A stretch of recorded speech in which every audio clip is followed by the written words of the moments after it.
Ang pangako ay isang bagay na mahirap pangatawanan hanggang sa uli. Subalit para sa pagmamahal, handa ka bang tuparin ang iyong ipinangako? What's up guys?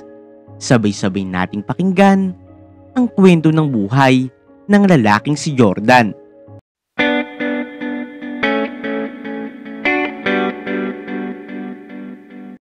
Maaga pa lamang ay gising na si Jordan. Hindi dahil sa alarm clock, kundi dahil sa kanyang sariling disiplina. Bago pa sumikat ang araw, nakahanda na siya para sa araw-araw niyang gawain sa palengke. Kahit lumaki si Jordan sa isang pamilya na may kaya sa buhay, pinili pa nga rin niya magsimula sa sarili niyang paraan. Ayaw niyang umasa sa kayamanan ng kanyang mga magulang. Mas gusto niyang patunayan ng kanyang sarili na kaya niyang umasenso gamit ang sariling pagsisikap. Pagdating niya sa palengke, agad niyang binuksan ang kanyang maliit na pwesto ng karne. Sa kabila ng amoy ng hilaw na karne at ingay ng mga tindero at mamimili, may kakaibang saya siyang nararamdaman sa lugar na yun. "O Jordan, maaga ka na namang dumating ah." Bati ng isang matandang tindero sa tabi ng kanyang pwesto. "Opo, Mang Cardo. Kailangan po eh. Kailangan mas maaga ako kaysa mga mamimili natin," sagot ni Jordan habang inaayos ang karne sa kanyang tindahan. "Ang sipag mo talaga, iho. Hindi tulad ng ibang kabataan ngayon. Mas inuuna pa ang gala at luho," sabi ni Mang Cardo habang hinahati ang kanyang panindang baboy. Napangiti si Jordan. Alam niyang hindi madali ang landas na kanyang pinili. Pero determinado pa nga rin siya magsumikap. Maya-maya, dumating si Agnes. Ito ang kanyang nobya. Bitbit nga nito ang isang maliit na supot ng pagkain.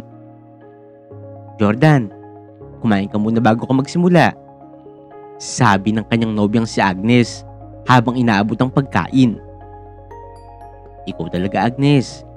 Hindi mo na kailangan pang mag-abala," sagot ni Jordan, pero kinuha pa rin niya ang pagkain. Alam niyang kahit hindi mayaman si Agnes, hindi ito nagdadalawang isip na alagaan at tulungan siya. "Ipinagluto kita ng sinangag at itlog. Alam kong hindi ka pa kumakain," wika naman ni Agnes habang pinupunasan ang pawis sa ulo ni Jordan gamit ang dala niyang panyo. Napangiti si Jordan. "Salamat, Agnes. Hindi ko alam kung paano kita papasalamatan." "Ano ka ba, Jordan? Huwag mo na akong pasalamatan. Gusto ko lang matulungan ka talaga," sagot ni Agnes. Nakangiti rin. Hindi lang pagkain ang dala ni Agnes, kundi pati na rin ang kanyang sipag at tiyaga sa pagtulong kay Jordan. Kahit hindi nga niya ito sinasahuran, palagi siyang nandyan para tumulong sa pag-aasikaso ng tindahan. "Agnes, baka naman napapabayaan mo na ang sarili mo dahil sa pagtulong sa akin. Alam ko namang may iba ka rin ginagawa," sabi ni Jordan habang sinusubo ang huling piraso ng sinangag. "Hindi mo na kailangan lalahanin yung Jordan. Masaya ako nagpupursige ka sa mga pangarap mo," sagot ni Agnes. Madalas nilang pag-usapan ang kanilang mga pangarap habang nasa palengke. "Jordan, naniniwala ako na isang araw, hindi ka nalang magtitinda ng karne sa palengke. Magkakaroon ka rin ng sarili mong kumpanya. Mas malaki pa dito," sabi ni Agnes habang pinupunasan ang kanyang kamay matapos maghiwa ng karne. "Talaga bang naniniwala ka?" tanong ni Jordan. Tinitingnan ng kanyang nobya sa mata. "Oo naman. Kilala kita, Jordan. Hindi ka sumusuko hanggang hindi mo naabot ang pangarap mo," sagot ni Agnes. Sa kabila ng init ng araw at bigat ng trabaho, lumipas ang oras na hindi nga nila namamalayan. Dumami ang mamimili at abala si Jordan sa pagbebenta, habang si Agnes naman ay tumutulong sa pagbalot at pag-aayos ng paninda. Isang matandang babae ang lumapit sa kanila. May dala itong maliit na supot ng barya. Iha, iho, pwede bang makabili ng kalahating kilo ng baboy? Pasensya na, ito lang kasi ang pera ko eh, sabi ng matanda. Tiningnan ni Jordan ang laman ng supot. Hindi ito sapat para sa kalahating kilo. Napansin ni Agnes ang pag-aalinlangan ni Jordan. Kaya siya na nga ang sumagot. Sige po Lola, wala pong problema. Kami na po ang bahala. Bibigyan po namin kayo ng kalahating kilo. Aniya. Tsaka kumuha ng karne at inilagay ito sa supot. Nagulat si Jordan pero hindi siya tumutol. Noong umalis ang matanda, napangiti siya kay Agnes. Agnes, hindi mo na kailangan gawin yun, sabi niya. Bakit naman hindi? Minsan, hindi lang puro kita ang mahalaga. Ang pagtulong sa iba ang mas nagbibigay ng kahulugan sa ginagawa natin, sagot ni Agnes. Napaisip nga rin si Jordan. Alam niyang tama ang kanyang nobya. Hindi lamang tungkol sa negosyo ang buhay. Tungkol nga rin ito sa pagtulong sa iba. Matapos ang maghapong pagtitinda, naupo silang dalawa sa isang tabi. Pareho silang pagod. Pero ramdam nila ang saya ng araw na yun. Jordan, ipangako mo sa akin.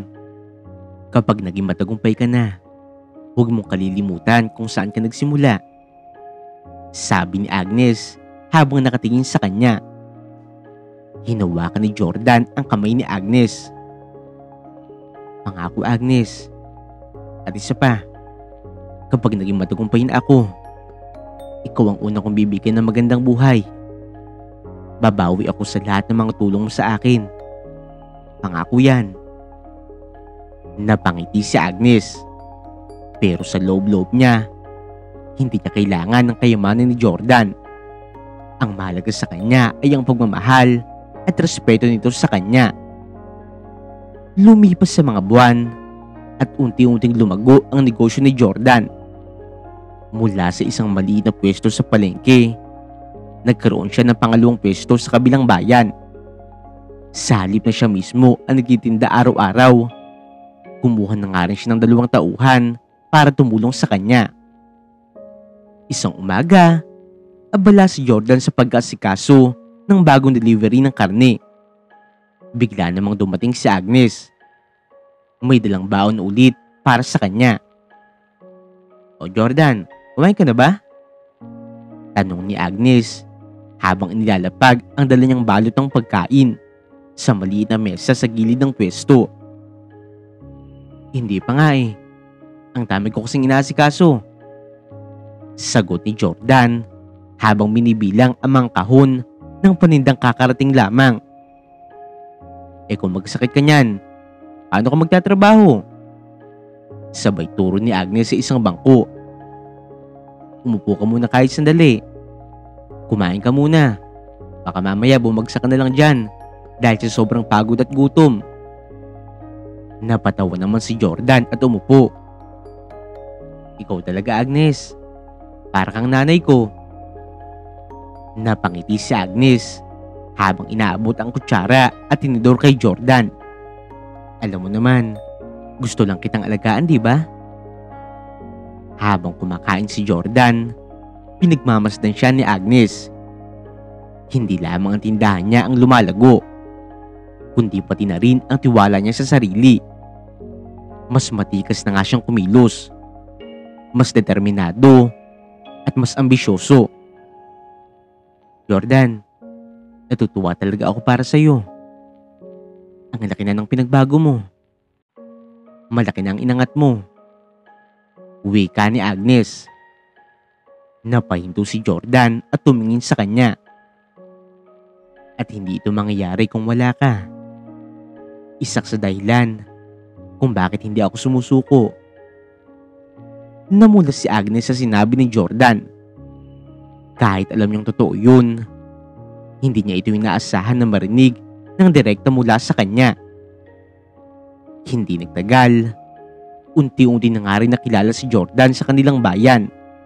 Hindi lamang bilang tindero ng karne, kundi bilang isang masipag at maabilidad na negosyante. Sa ngayon din ay maraming gustong makipag-partner sa kanyang negosyo. At kahit nga ang mga mayayamang negosyante sa lungsod ay napapansin na rin ang kanyang negosyo. Isang gabi, habang nagbibilang siya ng kita sa tindahan, dumating si Agnes dala ang isang sobre. "Jordan, may dumating na liham para sa'yo," sambit niya. Kinuha ni Jordan ang sobre at binasa ang nilalaman nito. Napansin ni Agnes ang biglang pagliwanag ng mukha ng kanyang nobyo. "Anong nakasulat dyan?" tanong ni Agnes. "Grabe, hindi ko alam. Tinitingnan pala ng isang malaking kumpanya sa Maynila ang negosyo ko. Gusto nila ako makipag-meeting sa kanila." Sagot ni Jordan. Hindi maitago ang kanyang kasabikan. "Talaga?" Napasigaw sa tuwa si Agnes. "Jordan, malaking oportunidad yan. Tanggapin mo na yan." Hindi rin ako makapaniwala, Agnes. Simula lang ito ng mas malaking pangarap. Dito na magsisimula ang lahat. Ngunit habang tumataas ang nararating ni Jordan, may mga bagay nga rin na hindi niya napapansin, tulad ng pagbabago ng kanyang ugali. Dahil sa patuloy na paglago ng kanyang negosyo, naging abala siya sa mga meeting, pagpupulong, at pagpapalawak ng kanyang negosyo. Hindi na nga niya nagagawang bigyan ng oras si Agnes gaya ng dati. Kung dati, sabay pa nga silang kumain sa isang maliit na karinderya pagkatapos ng trabaho. Ayun, madalas na late na nga siyang umuwi. Isang gabi, naghihintay si Agnes sa tindahan. 2 oras na nga siyang nakaupo doon. Hinihintay si Jordan para kumain sila ng sabay. Pagdating naman ni Jordan, halatang pagod ito. "Jordan, kanina pa kita hinihintay.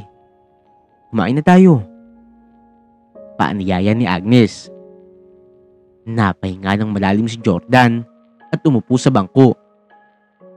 "Agnes, pasensya na. Ang dami ko talagang ginagawa ngayon. May bago akong supplier na kailangan kong kausapin. Tapos may meeting pa ako sa isang investor bukas." "Naiintindihan ko naman, Jordan. Pero hindi mo ba ako pwedeng bigyan ng kahit konting oras lang?" tanong ni Agnes. May bahagyang lungkot sa kanyang boses. "Tumataas na ang nararating ko, Agnes. Malapit ko nang mapatunayan ng sarili ko. Kaya ngayon, mas kailangan ko mag-focus. Hindi ko pwedeng sayangin ang ganitong oportunidad." Sagot ni Jordan. Halatang hindi napansin ang lungkot sa mga mata ni Agnes. Tahimik na tumango si Agnes. Naiintindihan niya si Jordan, pero hindi niya maiwasan na maramdaman ang distansyang unti-unting namamagitan sa kanila. Isang gabi, habang abala si Jordan sa pagtatrabaho sa kanyang maliit na opisina sa likod ng tindahan, lumapit si Agnes at inilapag ang isang supo ng pagkain sa mesa nito. "Anong oras na, Jordan? Hindi ka pa rin kumakain, no?" sambit niya. Napatingin si Jordan at bahagyang umiti. "Ikaw talaga, Agnes. Palagi ka nalang nag-aalala." Umupo si Agnes sa tabi niya at napabuntong hininga. "Jordan, gusto lang sana kitang tanungin. Masaya ka pa ba sa akin?" Nagulat si Jordan sa tanong na yun. "Ano bang klaseng tanong yan? Siyempre naman, masaya ako. Lumalago ang negosyo ko. Nakikilala na ako sa industriya. Ano ba bang hahanapin ko?" Ngumiti si Agnes. Pero halata ang lungkot sa kanyang mga mata. Hindi mo pa rin sinagot ng diretsyo ang tanong ko. Sana lang, sa lahat ng inaabot mo, hindi mo makalimutan na maging masaya. Hindi lang dahil sa tagumpay, kundi dahil sa kung sino ka noon. Sa patuloy na paglago ng negosyo ni Jordan, lalo lamang siya naging abala sa kanyang buhay. Hindi na lang siya nagtitinda sa palengke. Ngayon, may sarili na nga siyang malaking opisina sa isang gusali sa lungsod. Mas madalas na nga siyang nasa mga meeting kaysa sa harap ng kanyang tindahan. At mas madalas na nga rin siya nakasuot ng mamahaling long sleeve at leather shoes kaysa sa simpleng t-shirt at tsinelas na kanyang dating suot. Isang araw, abala si Jordan sa pakikipag-usap sa kanyang mga business partners. Noong biglang pumasok sa opisina ang kanyang sekretarya. Sir Jordan, nandito po si Ma'am Agnes. Gusto po kayong makausap. Anunsyo ng kanyang sekretarya. Napatingin si Jordan sa kanyang mga kasama. Pawang mga negosyante at investors na mayayaman at sopistikado. Saglit siya nag-alinlangan bago tumango. Sige, papasukin mo siya. Sagot niya. Maya-maya pa, pumasok si Agnes sa opisina. Nakasuot pa nga rin ito ng isang simpleng blouse at palda. Malayo sa mga babaeng nakakasalamuhan ni Jordan ngayon na puro formal ang bihis. Noong makita siya ni Agnes, agad itong umiti. Pero si Jordan ay parang hindi sigurado kung matutuwa ba siya o hindi. Jordan, matagal na kitang hindi nakita. Bungad ni Agnes. Lumapit ito sa kanya para yakapin siya. Pero halatang nag-aalangan si Jordan dahil nakatingin sa kanya ang kanyang mga kasamahan. Napansin ito ni Agnes kaya agad siyang umatras. Pasensya ka na kung bigla akong dumalaw. Gusto lang kitang makita at kamustahin. Si Jordan naman ay napatango. Saglit tumingin sa mga business partners niya bago muling binalingan si Agnes. Agnes naman, sana tinawagan mo muna ako bago ka pumunta dito. Medyo busy ako ngayon. Napayuko si Agnes. Halatang nasaktan sa malamig na pagtanggap ni Jordan. Pasensya na. Naisip ko lang kasi na baka gusto mo kumain sa labas mamaya. Alam kong sobrang busy ka ngayon. Pero gusto sana kitang iyain kahit sandali lang. Bago pa makasagot si Jordan, bigla nagsalita ang isa sa kanyang mga kasamang babae na naka-corporate attire. Matangkad at halatang kagalang-galang. Jordan, hindi mo ba ipapakilala sa amin ang bisita mo? Tanong ng babae habang nakangiti. Siya si Agnes. Dati ko siyang kasosyo sa palengke. Sagot ni Jordan, sabay tingin kay Agnes. Saglit na tumahimik ang buong silid. Nakita ni Agnes ang bahagyang pagkunot ng noo ng babae. Ha? Kasosyo lang? Akala namin ay girlfriend mo siya. Tanong nito. Hindi nakasagot agad si Jordan. Naghintay si Agnes ng kumpirmasyon mula sa kanya. Pero tila hindi siya makatingin ng diretso sa mata nito. Matagal na yun. Dati pa. Ngayon, magkaibigan na lang kami. Nauutal na sagot ni Jordan. Nanlumo si Agnes sa kanyang narinig. Hindi niya akalain na ganito siya ipapakilala ni Jordan. Para bang wala siyang halaga. Parang isa lamang siyang bahagi ng nakaraan. At ngayon, ibinabaliwala na lamang siya nito. Napansin nga ito ni Julia. Si Julia ay isa sa mga business partner ni Jordan. Nakita niya ang lungkot sa mukha ni Agnes. Ngumiti si Julia at lumapit kay Jordan bago ipatong ang kamay sa balikat nito. "Sayang naman," sabi ni Julia. Bihira na ang babaeng handang sumuporta sa isang lalaki na nagsisimula pa lamang sa buhay. Pero mabuti na lang, Jordan.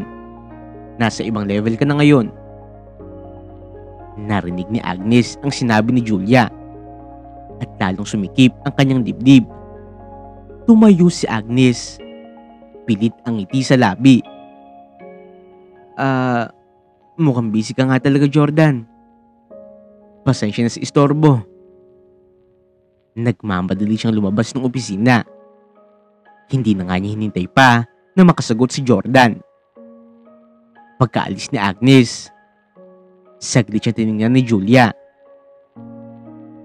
"Mukhang nasaktan siya," sabi nito. "Huwag mo nang intindihin yun. Wala lang yun," sagot ni Jordan habang nagpapanggap na walang epekto sa kanya ang nangyari. "Matagal na yun. May sarili na siyang buhay. At ako rin."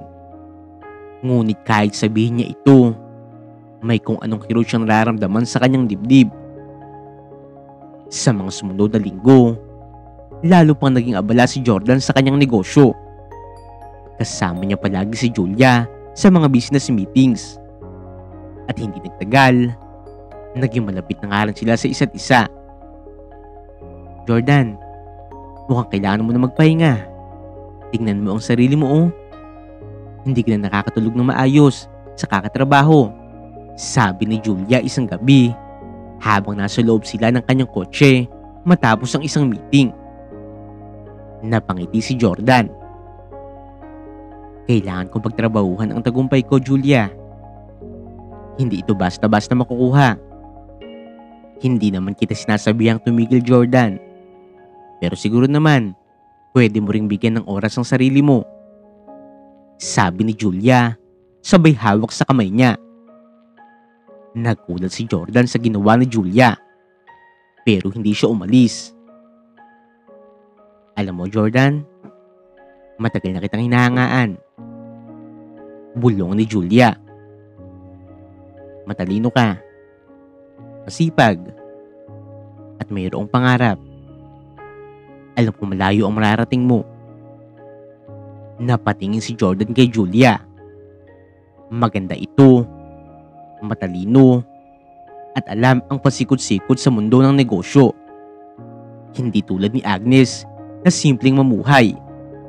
Si Julia ay ambisyosa katulad niya. Hindi niya namalayan na unti-unti na nga rin siyang nahuhulog dito. At isang gabi, noong bumisita si Julia sa kanyang opisina, naganap ang isang bagay na hindi niya inaasahan. Hinalikan siya ni Julia. Sa una ay nag-aalangan pa si Jordan. Pero sa huli, hindi na nga rin niya napigilan pa ang kanyang sarili. Mula noon, nagsimula na ang kanilang lihim na relasyon. Hindi niya sinabi kay Agnes.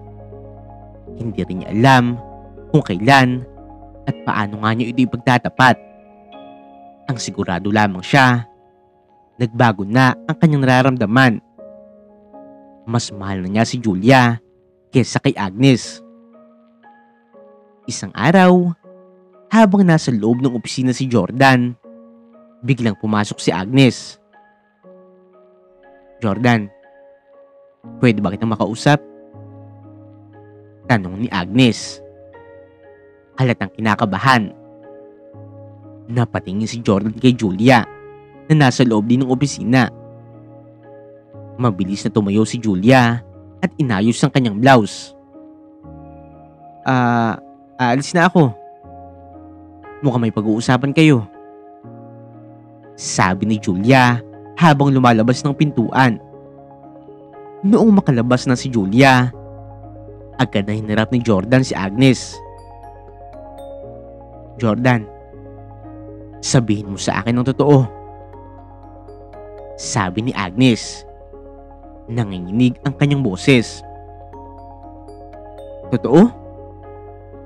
Tungkol naman saan? Anong totoo bang sinasabi mo? Tanong ni Jordan. Kunwari ay wala siyang alam. Tungkol sa inyo ni Julia. Jordan, huwag mo na akong paikutin pa. Alam ko may nangyayari sa inyo ni Julia. Sagot ni Agnes. Pilit na pinipigilan ang pagluha. Hindi naman makasagot si Jordan. Alam niyang wala na nga siyang may kakaila. Agnes. Tanging nasabi niya. Akala ko ba, Jordan? Ako lang. Akala ko ba kapag binigyan kita ng oras para dyan sa negosyo mo, ako pa rin ang pipiliin mo. Ako pa rin ang babalikan mo. Pero ngayong naabot mo na ang gusto mo, hindi na pala ako. Tanong ni Agnes. Nangingilid ang luha. Saglit na tumahimik si Jordan bago siya bumuntong hininga. Agnes, nagbago na ang lahat. Napahagulhol si Agnes. Hindi niya inaasahan na maririnig niya ito mismo sa mga bibig ni Jordan. At ito pa nga ang pinakamasakit na katotohanan. Buong akala ko pa naman, kahit anong mangyari, hindi mo ko iiwan. Bulong ni Agnes. Punong-puno ng sakit ang kanyang tinig. Pasensya ka na, Agnes. Ito na lamang ang tanging naisagot ni Jordan. Sa sandaling iyon, natapos na nga rin ang kanilang relasyon.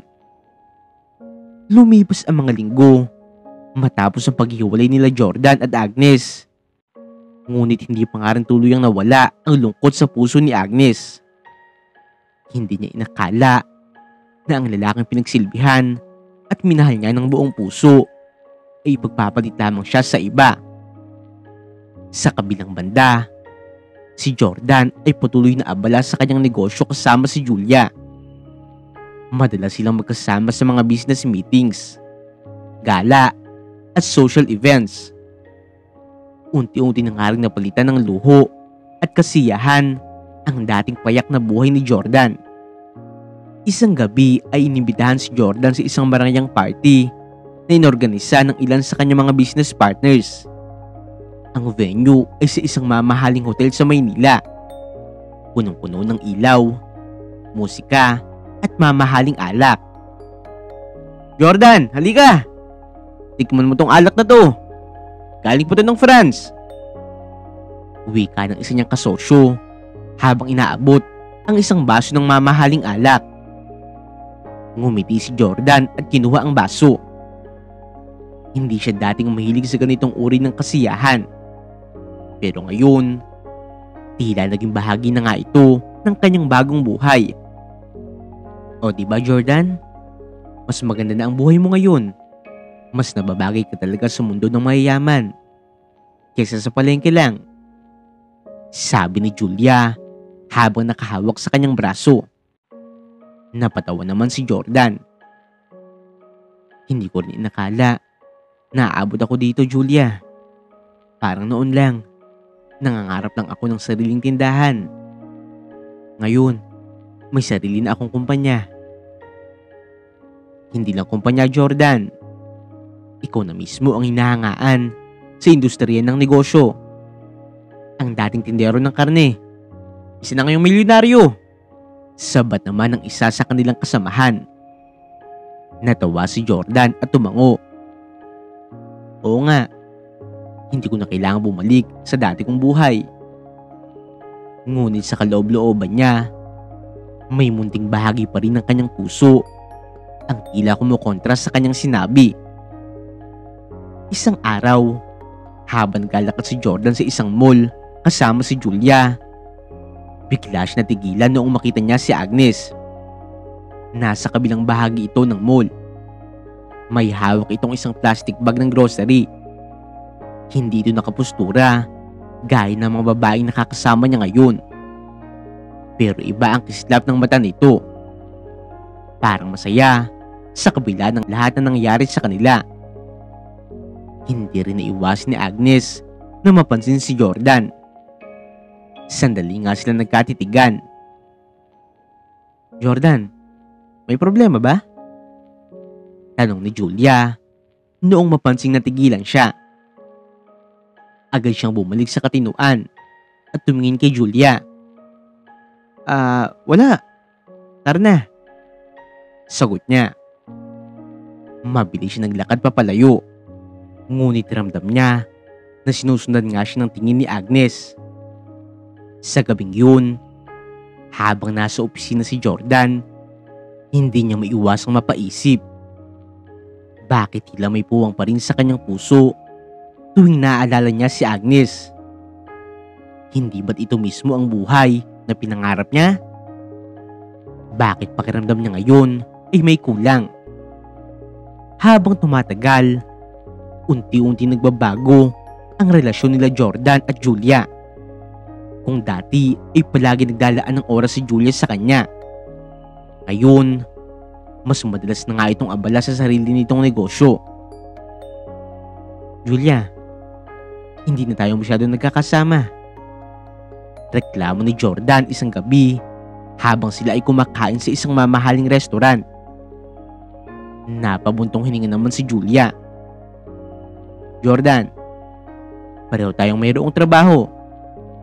Hindi tayo tulad ng dati na kayang maglaan ng buong araw para lang sa isa't isa. Pero Julia, pakiramdam ko kasi lumalayo ka na sa akin." Sagot ni Jordan. Natawa si Julia at uminom ng alak. "Lumayo? Hindi naman tayo kasal, Jordan. Ang relasyon natin ay hindi tulad ng pangkaraniwang relasyon. Pareho tayong abala. Ang mahalaga, magkasama tayo kapag may oras tayo." Nanahimik si Jordan.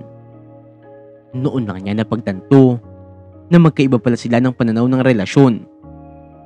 Kung si Agnes ay isang babae na kayang isakripisyo ang lahat para sa taong mahal niya, si Julia naman ay isang taong inuuna ang sarili at ambisyon. Habang lumilipas ang mga buwan, unti-unting napapansin ni Jordan ang pagbabago sa kanyang buhay. Noon, kahit pagod siya, nararamdaman niyang mayroon pa ring halaga ang bawat araw niya.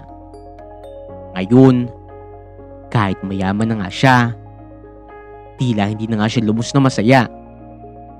Nagsimula siyang makaramdam ng pagod sa walang katapusang meetings at negosasyon. Wala siyang pahinga. Wala siyang tahimik na oras para sa kanyang sarili. At higit sa lahat, wala siyang tunay na kasama na nagmamahal sa kanya ng walang kondisyon. Isang gabi, nagising si Jordan at napatingin sa paligid. Naroon siya sa kanyang mamahaling kondo. Pero parang napakalungkot ang lugar na ito. Napansin niya ang isang lumang kahon sa gilid ng kanyang aparador. Binuksan niya ito. Doon niya nakita ang mga lumang larawan nila ni Agnes. Mga panahon na wala pa siyang sariling pera, pero puno ng tunay na saya ang kanyang buhay. Napatigil siya. Napahawak sa kanyang ulo at napabuntong hininga. Ano nangyari sa akin? Bulong niya sa kanyang sarili. Lumipas pa nga ang ilang taon at unti-unti na nga rin napapansin ni Jordan ang pagbabago naman sa kanyang katawan.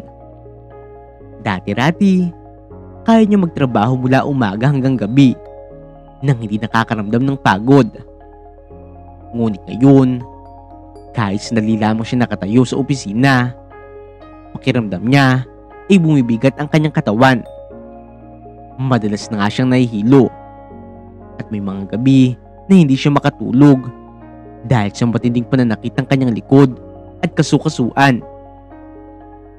Siguro, kailangan ko lang ng pahinga. Bulong niya sa sarili isang gabi habang nakaupo sa kanyang opisina. Ngunit kahit ilang araw nga siya magpahinga, hindi pa rin bumubuti ang kanyang pakiramdam.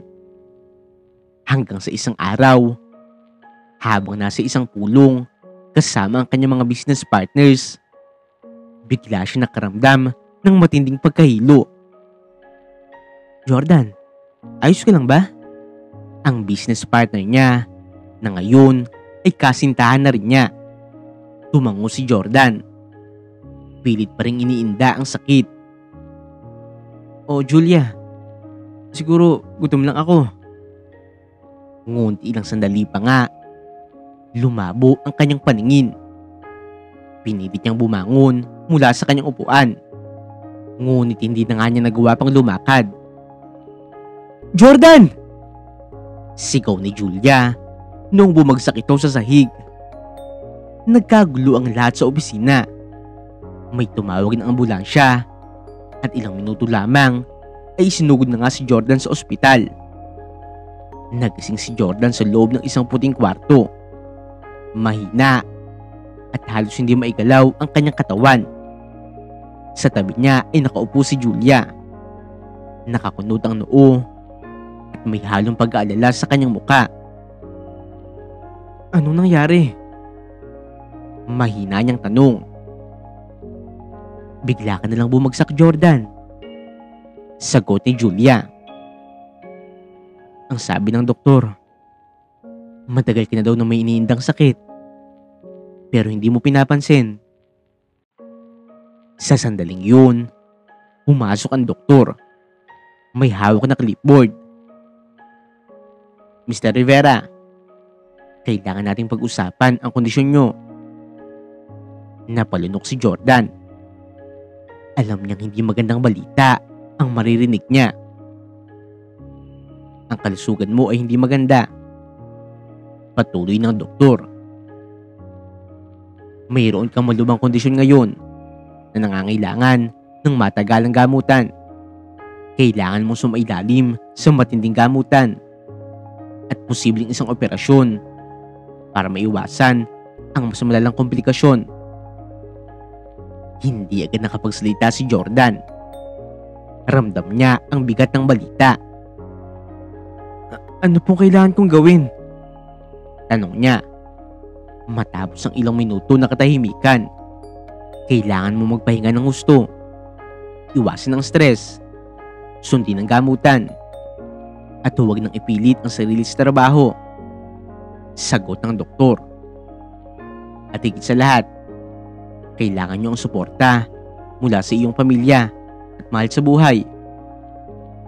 Napatingin si Jordan kay Julia.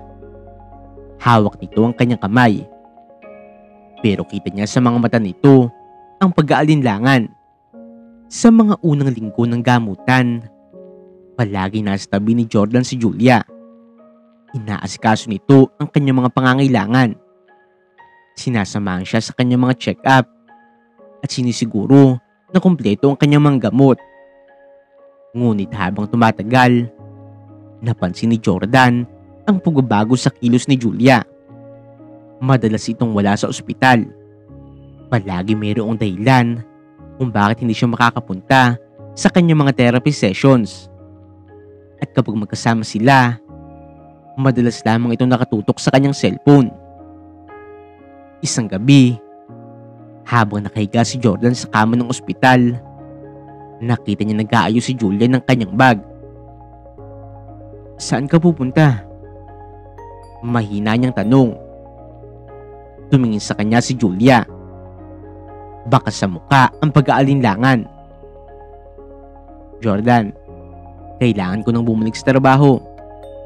Ang dami kong kailangan asikasuhin sa kumpanya." "Kaya mo namang asikasuhin yun kahit nandito ka, di ba?" May halong lungkot at galit na tanong ni Jordan. "Julia, aalis ka ba dahil nahihirapan ka ng alagaan ako?" Saglit na katahimikan. Tumingin si Julia sa sahig bago dahan-dahang umiling. "Jordan, hindi ko rin alam. kung kaya ko pang ipagpatuloy ito. Naramdaman ni Jordan ang bigat ng mga salitang yun. Para bang isang matalim na kutsilyo ang tumusok sa kanyang puso. Julia, hindi mo ba ako kayang samahan sa laban na to? Bumuntong hininga si Julia. Hindi ito ang buhay na gusto ko, Jordan. Mahal kita. Pero hindi ko kaya na maging tagapag-alaga mo habang buhay. Hindi na nakapagsalita pa si Jordan. Kita niya sa mga mata ni Julia ang katotohanan. Hindi ito nagbibiro. Hindi ito nagdadalawang isip. Makalipas ang ilang minuto, tumalikod si Julia at lumabas ng kwarto. Naiwan si Jordan na mag-isa. Nakatitig sa kisame. Pilit niyang nilalabanan ng sakit. Hindi lamang mula sa kanyang katawan, kundi pati na rin sa kanyang puso. Matapos ang isang buwan, natapos ang operasyon ni Jordan. Naging matagumpay naman ito. Pero hindi nga siya agad nakabangon. Kailangan niyang sumailalim sa matagalang rehabilitasyon. Isang araw, habang nakaupo siya sa kanyang wheelchair, dumungo siya sa bintana ng kanyang bahay. Noon, kapag nakatitig siya sa tanawin sa labas, pakiramdam niya ay hawak niya ang mundo. Ngayon, para siyang bilanggo sa sarili niyang katawan.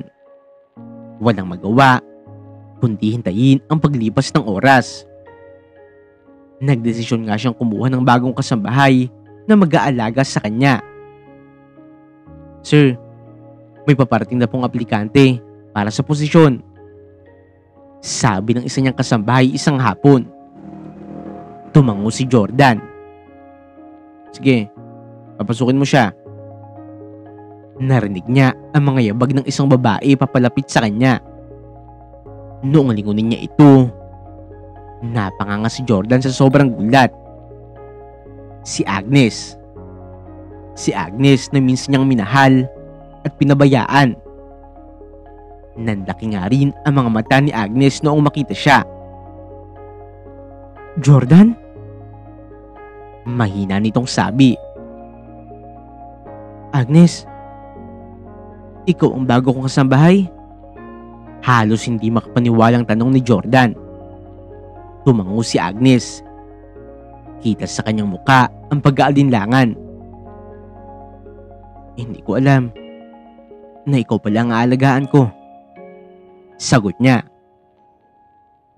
Pero kailangan ko ng trabaho. Natigilan si Jordan. Hindi niya alam kung dapat nga ba siyang matuwa o matakot. Hindi inaasahan ni Jordan ang araw na yun.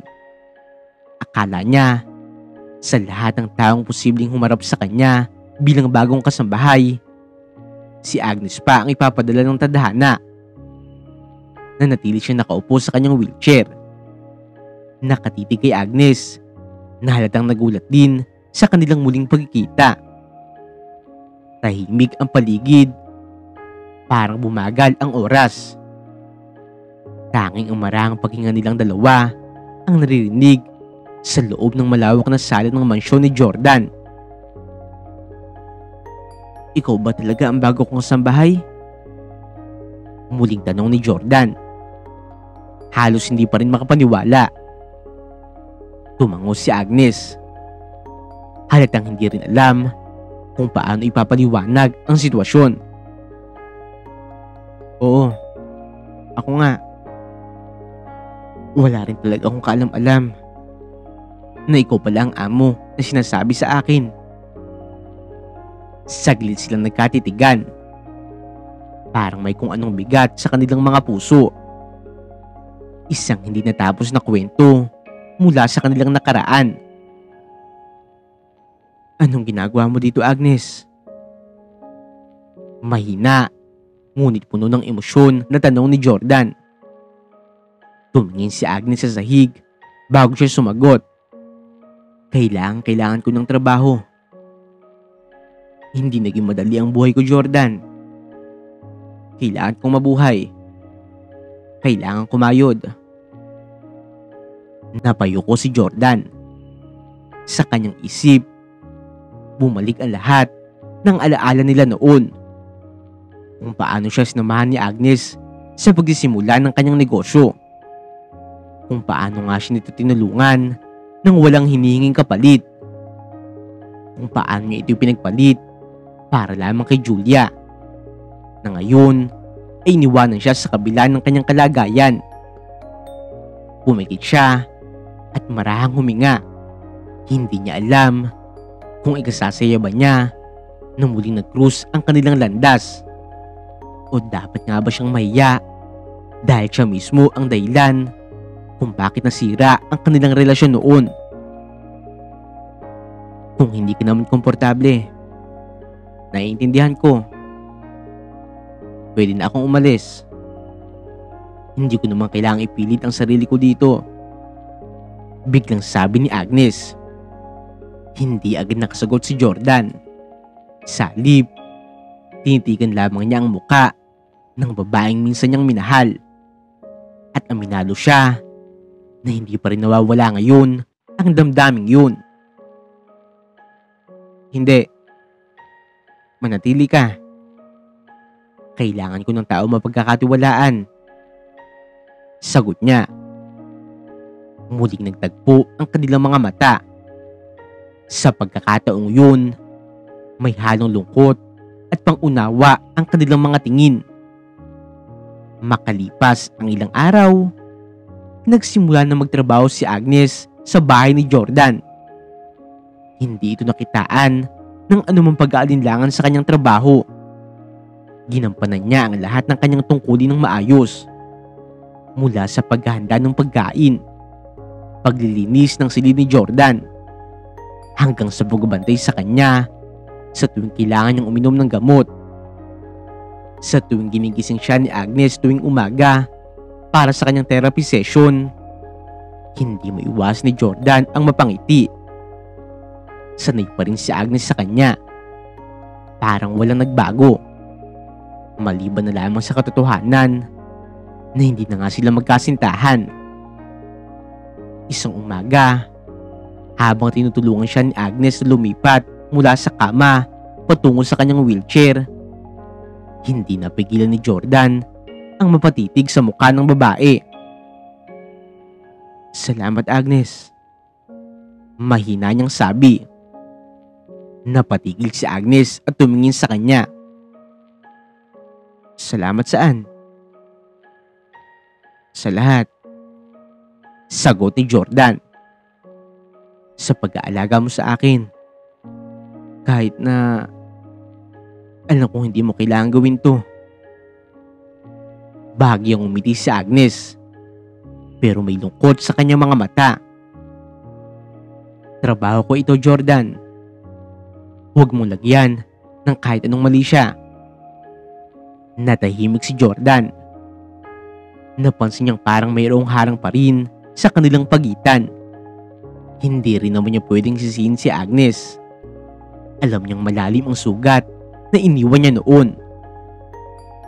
Isang gabi, habang nagkakape si Agnes sa kusina, napansin ni Jordan na tila malalim ang iniisip nito. Dahan-dahan niyang ginalaw ang kanyang wheelchair at lumapit kay Agnes. Agnes. Mahina niyang tawag. Napatingin si Agnes sa kanya. Halatang nagulat sa presensya niya. May gusto lang akong itanong. Duktong ni Jordan. Ano yung Jordan? Saglit na tumahimik si Jordan. Tsaka dahan-dahang binitawan ang tanong na matagal na nga rin bumabagabag sa kanyang isipan. Galit ka pa rin ba sa akin? Napakurap si Agnes. Halata sa kanyang mukha ang gulat at pag-aalinlangan. Hindi naman sa galit, Jordan. Pero hindi ibig sabihin na nakalimutan ko na ang sakit na idinulot mo noon. Masyadong masakit yun. Mahirap tanggapin. Sagot niya matapos ang ilang saglit. Ramdam ni Jordan ang bigat ng bawat salita ni Agnes. Hindi niya maikakaila na siya talaga ang may kasalanan kung bakit nauwi sa ganito ang lahat. Alam kong hindi sapat ang pagsisisi ko, Agnes. Pero kung kaya ko lang talagang ibalik ang nakaraan, hindi ko na lang sana hinayaan na mawala ka. Mahina niyang sabi. Napayuko si Agnes. Hindi niya inakala na maririnig niya yun mula kay Jordan. Huli na ang lahat para doon. Sagot ni Agnes. Ang mahalaga ngayon, natuto ka na sa mga pagkakamali mo. Pero Jordan, mahirap na rin ibalik ang mga bagay na nasira na. Muling natahimik si Jordan. Alam niyang may punto si Agnes. Pero hindi pa nga rin siya nawawalan ng pag-asa na kaya pa niyang ibalik sa kanya ang babaeng minsan niyang minahal. Bago siya bumalik sa kanyang silid, huminga siya ng malalim at binitiwan ang isang pangako. Hindi niya hayaan na mawala ulit si Agnes kahit na ano pa ang mangyari. Matapos tanggihan ni Agnes ang alok ni Jordan na balikan ang kanilang relasyon, hindi niya maiwasang makaramdam ng matinding lungkot.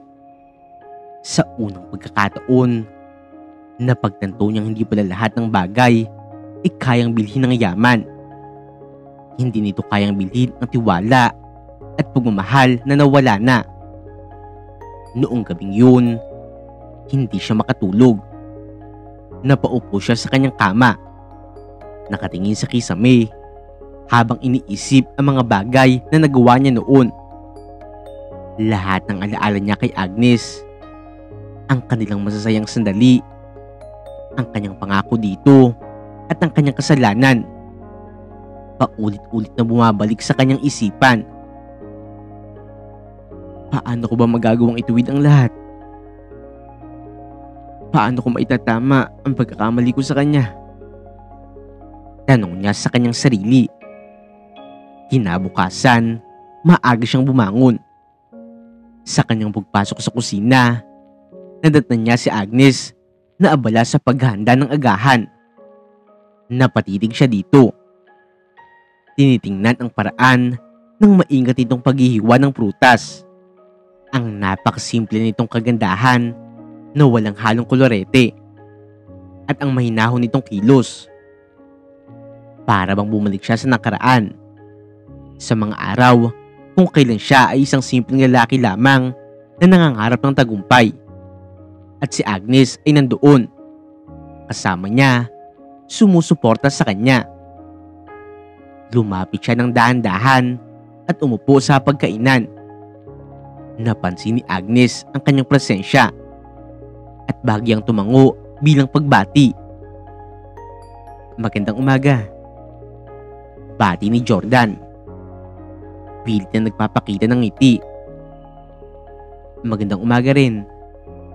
Sagot ni Agnes habang nilalapag ang tasa ng kape sa mesa. Tahimik ang sumunod ng mga sandali. Habang kumakain, hindi maiwas ni Jordan na mapansin ang pagiging formal ni Agnes sa kanya. Ngayon lamang din niya napagtanto sa kanyang sarili na namimiss na nga rin niya ang dating lambing sa boses nito. Napabuntong hininga siya. Agnes, alam ko nasaktan kita noon. Pero sana, mapatawad mo ako. Gusto kong humingi ulit ng tawad sa'yo. Tumingin si Agnes sa kanya. Saglit na napaisip bago sumagot. Matagal ko nang tinanggap na nagkamali ka, Jordan. Pero hindi ibig sabihin nun na madali kong mababawi ang lahat ng nawala. Alam ko, sagot ni Jordan. At hindi rin naman kita minamadali. Pero sana, Agnes, hayaan mo akong ipakita sa iyo na iba na ako ngayon. Nagbago na ako. Pinagsisihan ko na ang lahat ng kasalanan ko sa iyo. Hindi na sumagot si Agnes. Natapos nilang kainin ang agahan sa tahimik na paraan. Ngunit sa puso ni Jordan, alam niyang hindi pa ito tapos. Lumipas ang mga araw at hindi sumuko si Jordan. Hindi siya nagmadali, ngunit araw-araw nagpapakita siya ng pagbabago. Noong tuluyan na nga rin gumaling si Jordan, hindi niya hinayaan na umalis na si Agnes bilang kanyang kasambahay. Dahil gusto nga niya ito nakikita araw-araw. Minsan, nadatnan ni Agnes ang kanyang silid na maayos na. Hindi tulad ng dati na magulo ito at tila wala siyang pakialam sa kanyang paligid. Anong nangyari dito? Tanong ni Agnes. Nagtataka. Nakangiting sumagot si Jordan. Naglinis ako. Gusto kong simulan ang pagbabago. At naisip kong ayusin muna ang sarili kong espasyo. Bagyang napangiti si Agnes. Pero hindi siya nagsalita. Alam niyang hindi lang yun tungkol sa kalinisan. Ito ay isang simbolo na mayroong gustong itama si Jordan. Sa mga sumunod na linggo, hindi lamang kalinisan sa paligid ang ipinakita ni Jordan. Mas naging mabait ito sa mga empleyado niya. Naging mas mahinahon sa pakikipag-usap at mas pinapahalagahan ang maliit na bagay. Minsan isang hapon, nakaupo sila sa hardin. Nasa kanyang kandungan ang isang libro na binabasa. Samantalang si Agnes naman ay abala sa pag-aayos ng mga halaman. Agnes, tawag ni Jordan. Ano yun? Sagot ni Agnes nang hindi lumilingon. May gusto sana akong itanong. Sabi ni Jordan at medyo nag-aalangan. Tumigil si Agnes sa kanyang ginagawa at tumingin sa kanya. Ano yun? Agnes, may pag-asa pa ba ako? Diretsong tanong ni Jordan. Puno ng pag-asa ang kanyang mga mata. Napabuntong hininga naman si Agnes at saglit na lumingon sa langit. Kita sa kanyang muka ang pag-aalinlangan. Jordan, hindi ko alam. Alam ko nagbago ka. Pero hindi ka noon kadali na ibalik ang tiwala. Marahang hinawakan ni Jordan ang kanyang kamay. Agnes, hindi kita pipilitin. Pero gusto kong malaman mo na handa akong maghintay. Kahit gaano pa katagal. Basta sana, huwag mo sanang hayaan na tuluyang isara ang puso mo sa akin. Tahimik lamang si Agnes.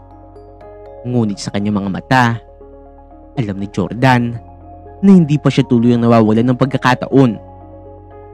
Lumipas pa ang ilang linggo at unti-unting bumalik ang dating samahan nila.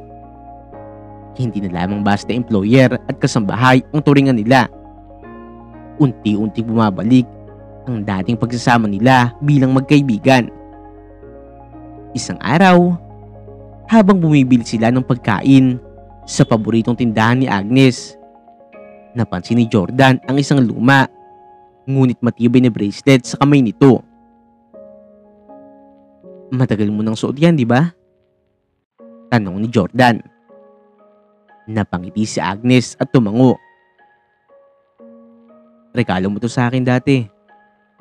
Naalala mo pa? Ngumiti rin si Jordan. Siyempre naman. Hindi ko nang akalain ay tinatago mo pa rin yan. Mahalaga ito sa akin noon. At siguro, kahit papano, hanggang ngayon.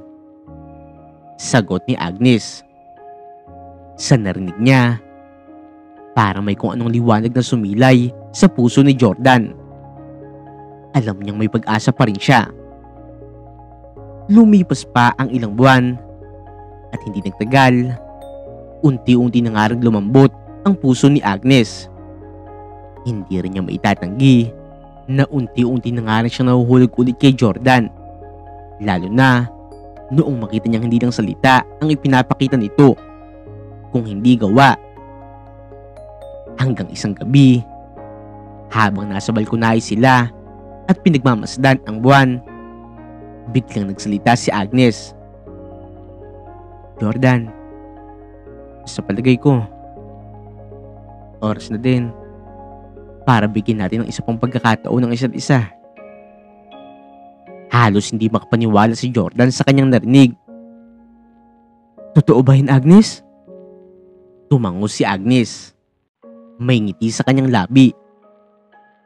Oo. Pero isang bagay ang gusto kong ipangako mo sa akin. Ano yun? Tanong ni Jordan, puno ng pag-asa na nakatingin sa kanya. Na kahit kailan sana, hindi mo na ulit sisirain ang tiwala ko. Mabilis na tumango si Jordan.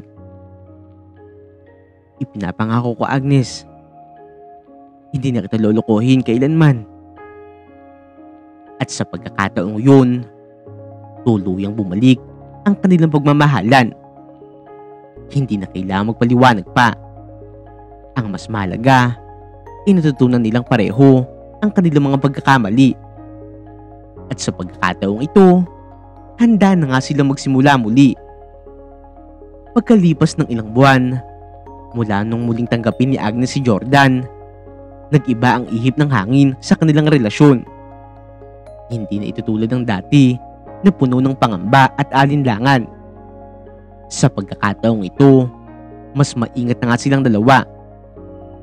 Umaga pa lamang, nagising na si Agnes sa tunog ng mahihinang katok sa pinto ng kanyang kwarto. Agnes, gising ka na ba? Boses ni Jordan.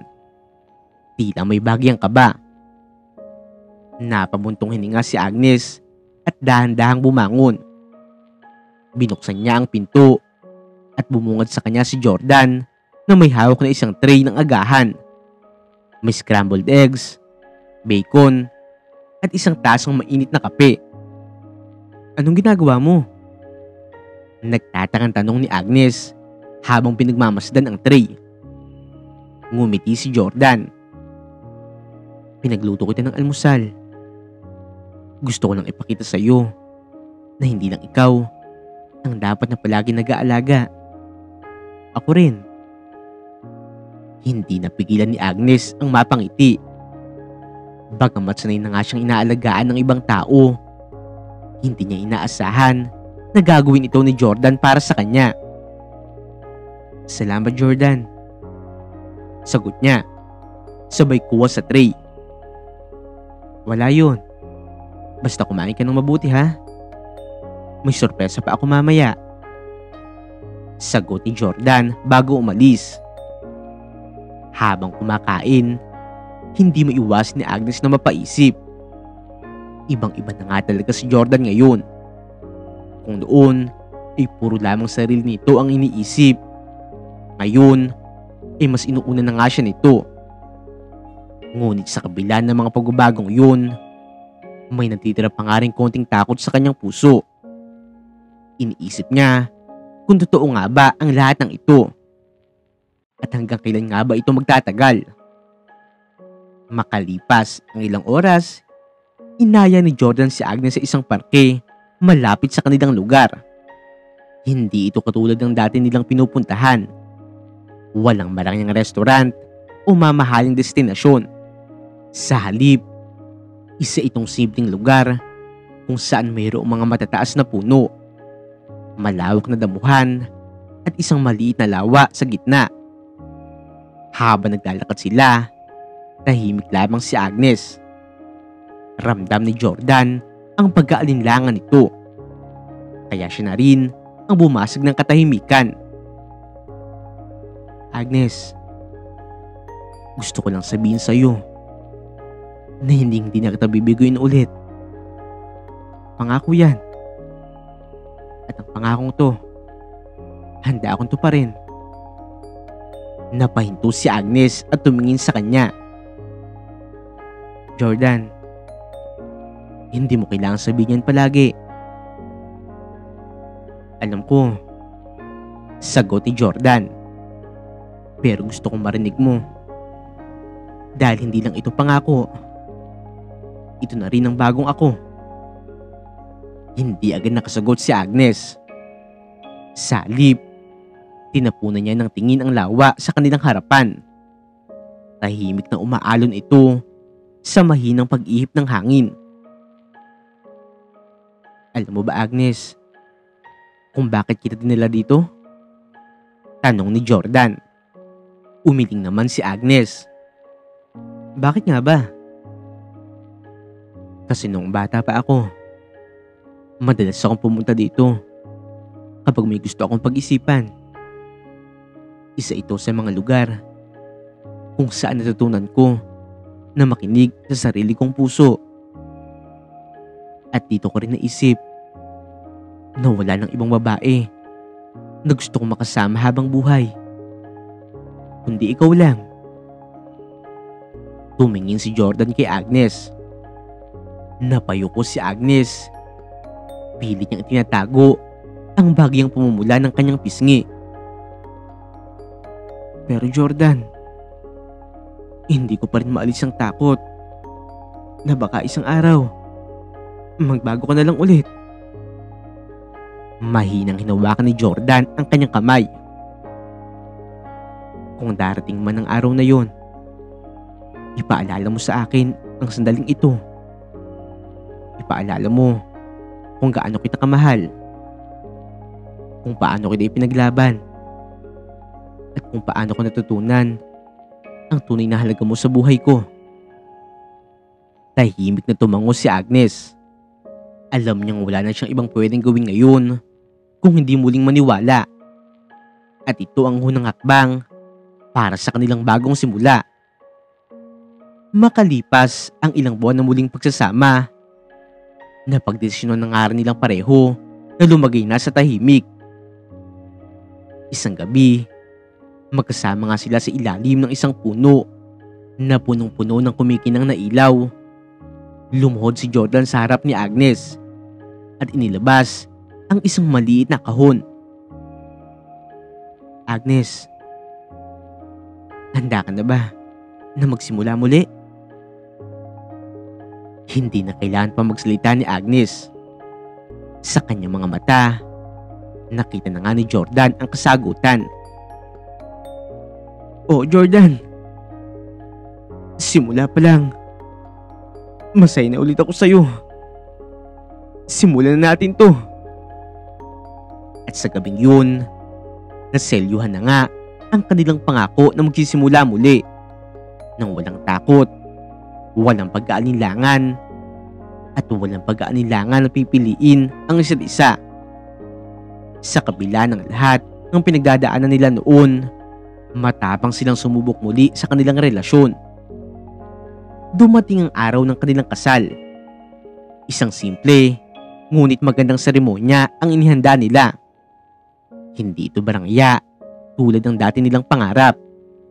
Pero ito ang gusto nilang dalawa. Isang tahimik na kasal kung saan nandoon lamang ang mga mahal nila sa buhay. Sa loob ng simbahan, habang naglalakad si Agnes sa gitna ng aisle, hindi niya mapigilang mapaluha. Lahat ng sakit, lahat ng takot, at lahat ng pangamba na naramdaman niya noon, inapalitan ng isang matinding kasiguraduhan na tama ang kanya naging desisyon. Sa altar naman, nakatayo si Jordan. Hindi mapakali, ngunit kitang-kita ang kasiyahan sa kanyang muka. Nang magkatabi na nga sila sa harap ng pari, tumingin si Jordan sa kanya at bumulong. Pangako, hindi na kita bibitawan. Ngumiti si Agnes. At sa puntong ito, tuloy na nga niyang isinuko ang kanyang puso sa lalaki na kanyang pinakamamahal. Nasaktan siya noon, ngunit ngayon ay muli niyang pinili na mahalin ito. Sa harap ng Diyos at ng kanilang mga mahal sa buhay, binigkas nila ang kanilang mga panata. Sa hirap at ginhawa, Sa lungkot at ligaya, ikaw lamang ang pipiliin ko. Ngayon at magpakailanman. At dito na nga rin po nagtatapos ang kwento ni Jordan. Sa kwentong ito ay pinapaalam, hindi lahat ay nagkakaroon ng pangalawang pagkakataon sa mga pagkakamali na ating ginagawa. Kaya bago tayo gumawa ng isang kasalanan, siguraduhin natin na hindi darating araw na lubos natin itong pagsisihan, dahil maaaring kahit ano pang gawin natin pagsisisi, hindi na nga natin maituwid ang ating mga kasalanan. Huwag nyo rin pong kakalimutan na i-like at i-subscribe ang aming channel, Untold Stories TV.